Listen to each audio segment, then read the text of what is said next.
All right, guys, welcome back. If you're here, that means you just watched our lesson overview, you filled out the secret word, and now I told you we're going to be talking about point of view. Like I said earlier, this is something that you have already learned about in school, but I wanted to make sure that we all were working with the same definitions of point of view moving forward.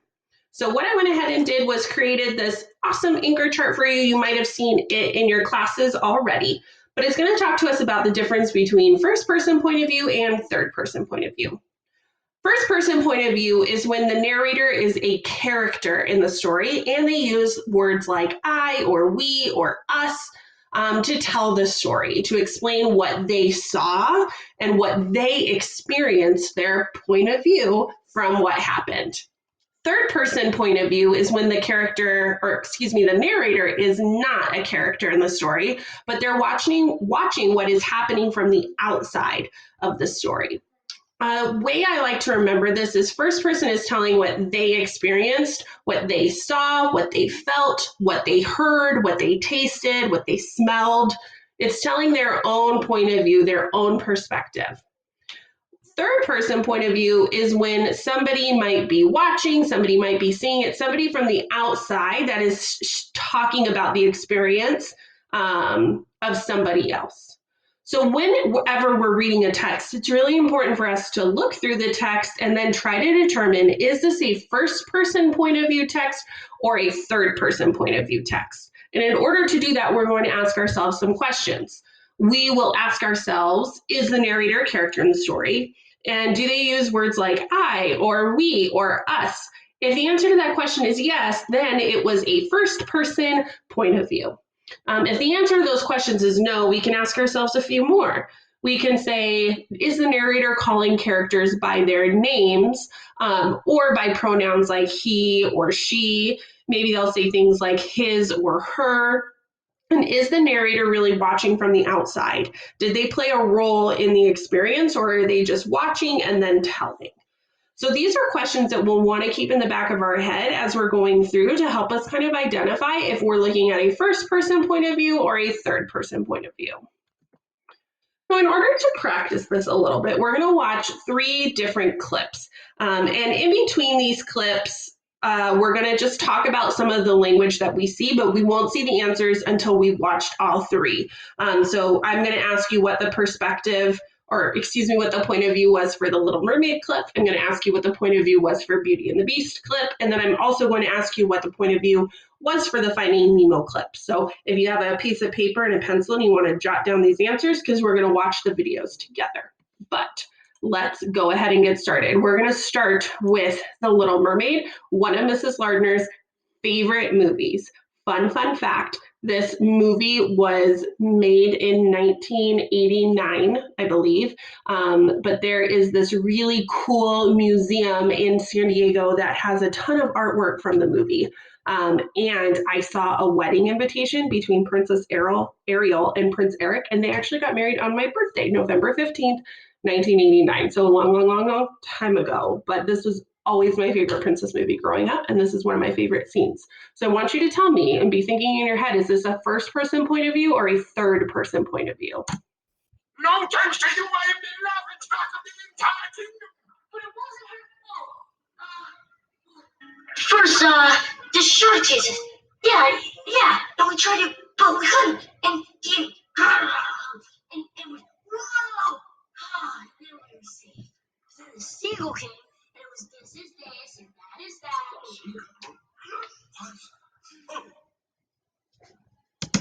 So I want you to think for a second. Flounder is telling us a story about what happened when he and Ariel were out in the ocean. They were chased by a shark, they were hiding, then they were safe, and then they saw a seagull. I want you to think if that's first person or third person. I don't know. Better think about it, and then let's watch the next video and see if we can identify what point of view. This is another clip from a movie, Beauty and the Beast. This one's pretty old. Mrs. Lardner is old, so you're going to see some old movies on here.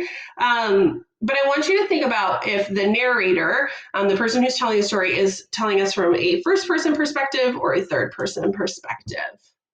Let's listen.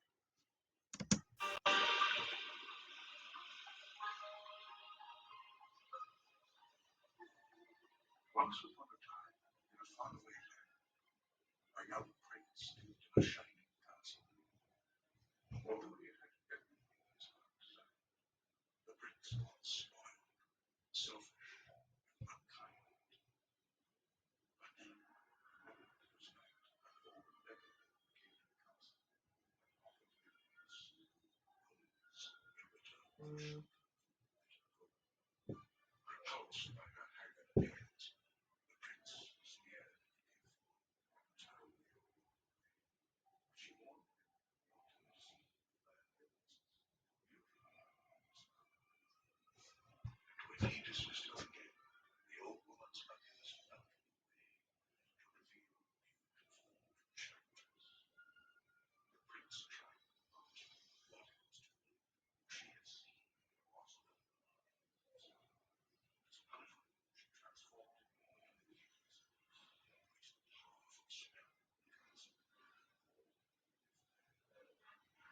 Ashamed of his sorceress, the beast concealed himself inside his castle, imagining this is all he would to the outside world. All right, I'm going to stop it right there. It's such a great scene. If you haven't watched Beauty and the Beast, highly recommend it so you can figure out what happens in the rest of the story. But I want us to think about some of the words that the narrator used. The narrator used words like him and his. The narrator used words like the spoiled prince and the old woman, a beautiful fair, like a beautiful person when she transformed. So I want us to think for a second. Is that really showing us a first person point of view or maybe a third person point of view? What do you think? I don't know. We'll have to look at the answers in just a bit. But now we're going to watch another scene from another movie. This one is a little, what's the word I'm looking for? A little newer, a little younger, a little more hip. This is one that I think I've probably watched 30 to 40 times because my son is obsessed with Finding Nemo. He really, really, really loves this movie. But I want you to think through, as we're listening to this story, what point of views are represented. I live on this reef, a long, long way from here. Oh boy, this is gonna be good. I can tell.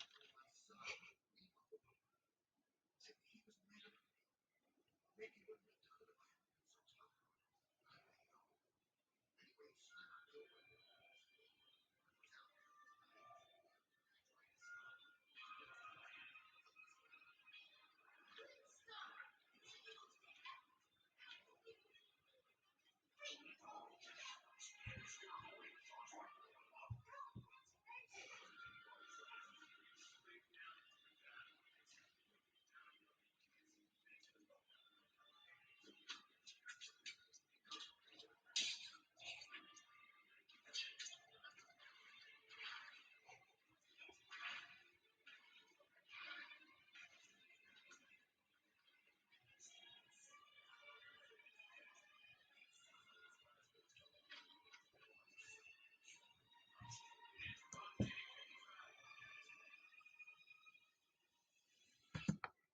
Anyways, So this one might be a little tricky for you, or maybe you've got it. But I want us to think about some of the things that we heard. We heard Marlin, the dad fish, in the very beginning of the story using words like I and we. And then we kind of started hearing some of the other characters in the stories using his name, Marlin's dad. He fought some sharks. He went on the East Australian current. Like, what point of view do you think this is? Do you think it's a first person point of view or a third person point of view? All right. Do you think you have your answers? I want us to go ahead and we're gonna check our work and we're going to see how we did.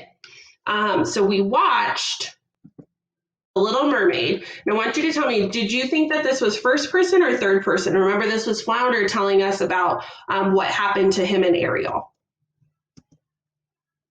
Well, if you said first person, give yourself an air high five.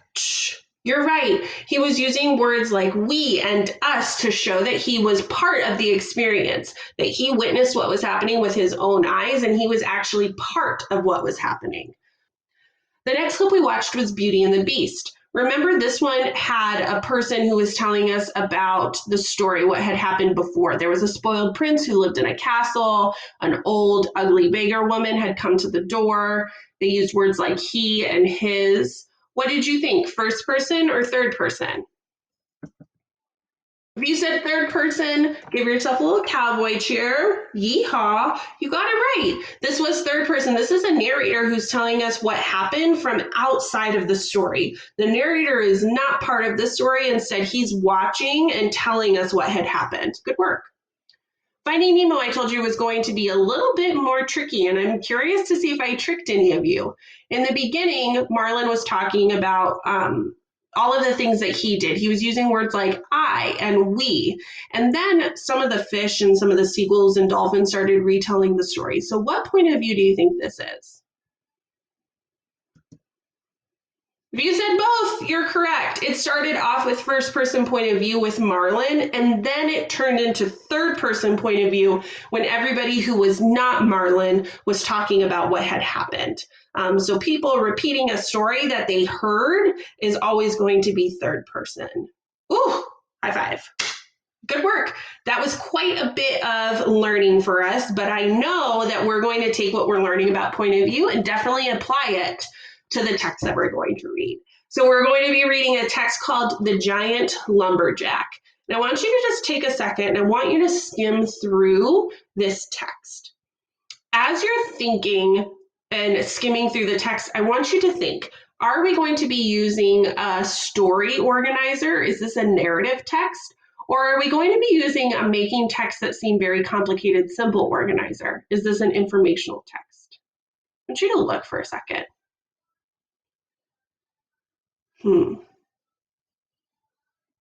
The first words I see here, there are many tales about the mighty Paul Bunyan. He could do things that other humans could not do. This to me is not really sounding like an informational text. I don't think I'm going to be gathering facts. It sounds like a story. It sounds like narrative fiction. So I want to think, am I going to use a story organizer or a making text that seem very complicated, simple organizer? Which one? If you said story, you're correct. This is a narrative text. So in the next slide or in the next form, you're actually going to listen to Mrs. Lardner read through paragraphs 1 through 4. And as I'm reading through paragraphs 1 through 4, I'm going to fill out my own story organizer. So what I want us to take a moment to do is just refresh our memory on what a story organizer looks like. It's been a while.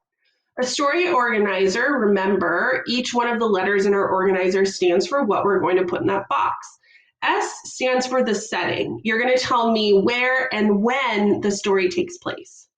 For the T box, you're going to tell me about the major characters. You're going to tell me about their personality traits and potentially describe some of their motivation. After that, you're going to tell me the O. Oops, there's a problem. This is the conflict box. And a lot of times we're going to have an external conflict or an internal conflict. We might have both.